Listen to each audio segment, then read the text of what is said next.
अस्सलाम वालेकुम। Welcome to my channel Farhan Askar. आज की वीडियो में बात करने जा रहा हूं कि अगर आप यूके में हैं और अपने स्पाउस का वीज़ा अप्लाई करने जा रहे हैं, तो मैं आपको बताऊंगा कि आपको कौन-कौन से डॉक्यूमेंट चाहिए। मैंने अपनी मिसेस का वीज़ा अप्लाई किया, सारे डॉक्यूमेंट्स खुद मैंने कंपाइल किए, अरेंज किए और खुद ही वीज़ा एप्लीकेशन को रेडी किया, अप्लाई किया और 3 महीने के बाद एग्ज़ैक्टली 3 महीने के बाद मेरी मिसेस का वीज़ा लग के आ गया। बायोमेट्रिक के 3 महीने के बाद। तो चलिए बात करते हैं कौन-कौन से डॉक्यूमेंट्स आपने लगाने हैं और ये डॉक्यूमेंट्स अगर आप लगाते हैं तो आप रिलैक्स हो जाएँ, आपके 100% आपका जो वीज़ा है वो ओके हो जाएगा। तो सबसे पहले बात करते हैं जो नॉर्मली आपकी जो मिसेज़ है उनका पासपोर्ट होगा, फिर उनको जो है आइल्स का टेस्ट देना है, टीबी टेस्ट उनका होना चाहिए। ये डॉक्यूमेंट्स जो आपको वहाँ से चाहिए। फिर नादरा का जो मैरिज सर्टिफ़िकेट है पाकिस्तान में वो आपको चाहिए।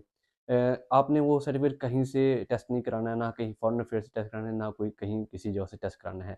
सिर्फ़ आपके पास नादरा का जो है वो होना चाहिए, मैरिज सर्टिफ़िकेट बिल्कुल सिंपल सा, जैसे कि आप ये देख सकते हैं।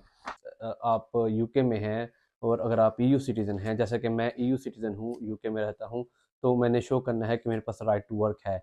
तो मेरे पास प्री सेटल्ड स्टेटस है।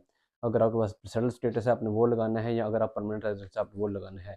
तो आपने अपना स्टेटस शो करना है कि आपके पास राइट टू वर्क है। उसके लिए जो डॉक्यूमेंट्स हैं, आपने एप्रोप्रिएट डॉक्यूमेंट्स हैं, वो आपने साथ लगाना है।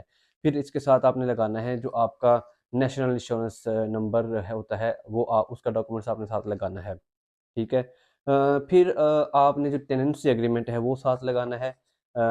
आप जहाँ पे रह रहे हैं उसका टेनेंसी एग्रीमेंट आपने साथ लगाना है।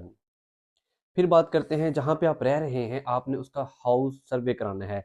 आप कहीं भी यूके में रह रहे हैं तो आपको आप ईज़िली फाइंड आउट कर सकते हैं कि वहाँ पे कौन हाउसिंग सर्वे करता है। आपने उनको कॉल करके अपॉइंटमेंट बुक करनी है, वो घर आएगा बंदा, आके आपकी सर्वे करेगा, उसमें चेक करेगा कि आपके कमरे का क्या साइज़ है। अगर तो आपकी सिर्फ मिसेज़ हैं, तो वो चेक करेगा कि एप्रोप्रिएट प्लेस है कि नहीं, अगर बच्चे हैं तो वो सारी रिपोर्ट बनाएगा। रिपोर्ट इस तरह की होगी 2-3 पेजेज़ पे। उसमें वो ये लिखेगा कि आपका पासपोर्ट नंबर, आपका नाम, आपका एड्रेस, और बताएगा कि इनके पास सफिशिएंट जगह है अगर इनकी मिसेज़ आती हैं या उनकी फैमिली मूव करती है। तो ये बहुत ही इम्पोर्टेंट डॉक्यूमेंट है जो आपको साथ लगाना है, हाउसिंग सर्वे। जी। फिर हम बात करते हैं कि अगर आप सेल्फ एम्प्लॉयड हैं या अगर आप कहीं जॉब कर रहे हैं। क्योंकि मेरी अपनी मतलब कि मैंने बनाई हुई थी छोटी सेल्फ एम्प्लॉयड कंपनी, तो मैंने खुद ही जो है ना अपने डॉक्यूमेंट्स लगाए थे। तो तो सबसे पहले हम बात करते हैं सेल्फ एम्प्लॉयड की। तो सेल्फ एम्प्लॉयड में सबसे जो जब आपने पूरा 1 साल काम करना है, पूरा 1 साल मिनिमम। अब मेरी जो कंपनी थी वो 1 साल पुरानी थी, तो मैंने 1 साल की फाइनेंशियल जो थी स्टेटमेंट्स लगाई थी। अब उसमें कौन-कौन से डॉक्यूमेंट चाहिए? आपका जो अकाउंटेंट है, आपने उसको बताना है कि मैंने होम ऑफ़िस में डॉक्यूमेंट जमा कराने हैं, तो उनको पता होता है कि कौन-कौन से डॉक्यूमेंट्स होम ऑफ़िस में जमा कराने हैं। फिर भी आपको अगर कोई डॉक्यूमेंट्स अकाउंटेंट मिस कर रहा है, तो आपको आपको मैं बता देता हूँ। देखिए, सबसे पहले तो जो अकाउंटेंट होगा वो अपने लेटर हेड पे आपकी सारी डिटेल लिखेगा कि ये फलाँ-फलाँ कंपनी है, हम इसका जो है ना वो फाइनेंशियल अकाउंटिंग करते हैं या ऑडिट करते हैं। ये जो जो होती हैं सर्टिफाइड अकाउंटेंट होना चाहिए, ठीक है? चार्टर्ड सर्टिफाइड अकाउंटेंट्स ही वो जो है होम ऑफिस वाले एक्सेप्ट करते हैं। आपने ये भी ज़हन में रखना है। फिर आपको ये डॉक्यूमेंट चाहिए, कैलकुलेशन रिजल्ट फॉर 2021-2022, इसका कोड है SA302। ये भी डॉक्यूमेंट्स आपने साथ लगाना है, ठीक है?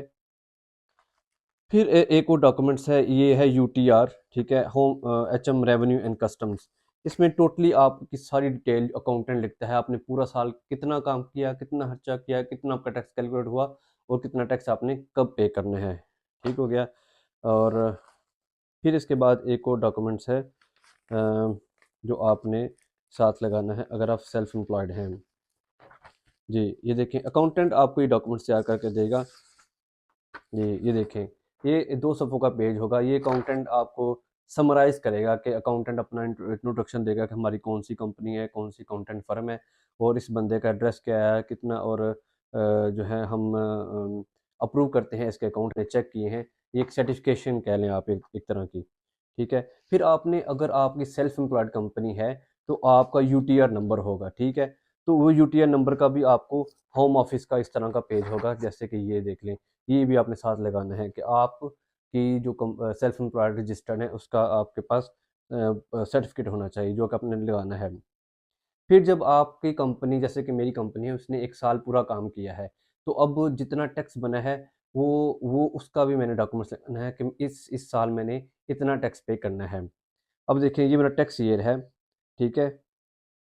इसमें लिखा हुआ है, ये एक पेज का है, इसमें ये लिखा हुआ है और ये आपको अगर आप लॉगिन करते हैं अपने यूटीआर के साथ हो एचएम रेवेन्यू पे जाके, तो ये डॉक्यूमेंट्स आप वहाँ से भी डाउनलोड कर सकते हैं।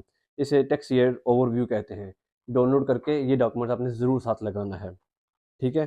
कोई भी डॉक्यूमेंट्स आपने मिस नहीं करना, ये तमाम डॉक्यूमेंट्स आपने लगाने हैं। फिर आपने एक जो फ़र्ज़ करें आप सेल्फ एम्प्लॉयड हैं और आप कोई भी बिज़नेस कर रहे हैं, जैसे मैं ट्रांसपोर्ट में हूँ, मैं जो है वो टैक्सी जो प्राइवेट हायर लाइसेंस है उस पे काम करता हूँ और ऑनलाइन भी सेलिंग करता हूँ, ठीक है? तो मैंने ऑनलाइन सेलिंग के भी साथ जो लगाया कि मैं क्या-क्या ऑनलाइन सेल करता हूँ और साथ में मैंने ये जो वेकफ़ील्ड काउंसिल का लाइसेंस है वो भी लगाया है कि वेकफ़ील्ड काउंसिल में मैं as a private hire licence मेरा रजिस्टर है। तो इसलिए मैंने सेल्फ एम्प्लॉयड का लिया हुआ है। तो आपने जो-जो आप काम कर रहे हैं under that self employed company, वो आपने मेंशन करने हैं विद सर्टिफिकेट्स, ठीक है?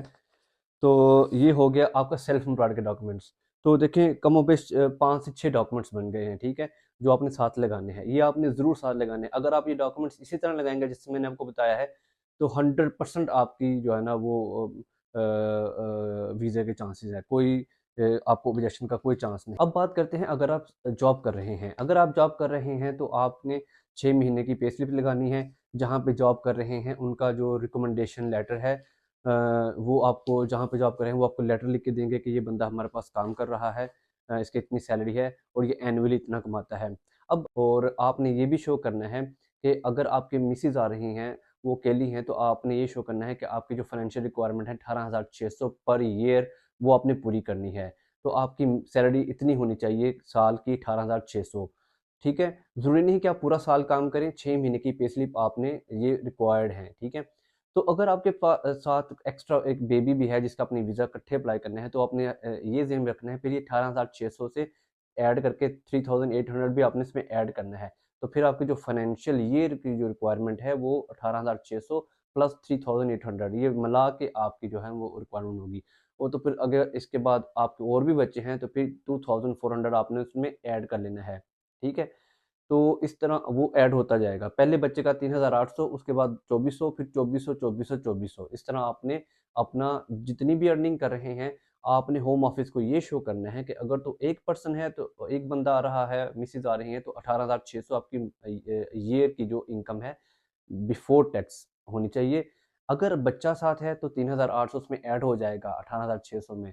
फिर वो आपकी रिक्वायरमेंट है तो अगर और भी आपके माशाल्लाह बच्चे हैं तो फिर वो 2,400 ऐड होता जाएगा। वो सारे डॉक्यूमेंट्स आपने स्कैन कर लेने हैं, स्कैन करके आपने वीएफएस अपने एप्लीकेशन फॉर्म फिल करके जो सबमिट कर लेनी है, फिर आपको वो वीएफएस गैरेज पे ले जाएगा, वहाँ पे आपने ये डॉक्यूमेंट्स अपॉइंटमेंट लेके स्कैन कर लेने हैं।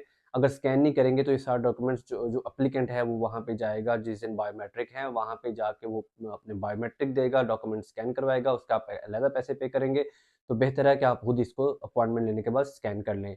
तो मिलते हैं अगली वीडियो में। अल्लाह हाफ़िज़। Kindly subscribe, like and share my channel. Thank you.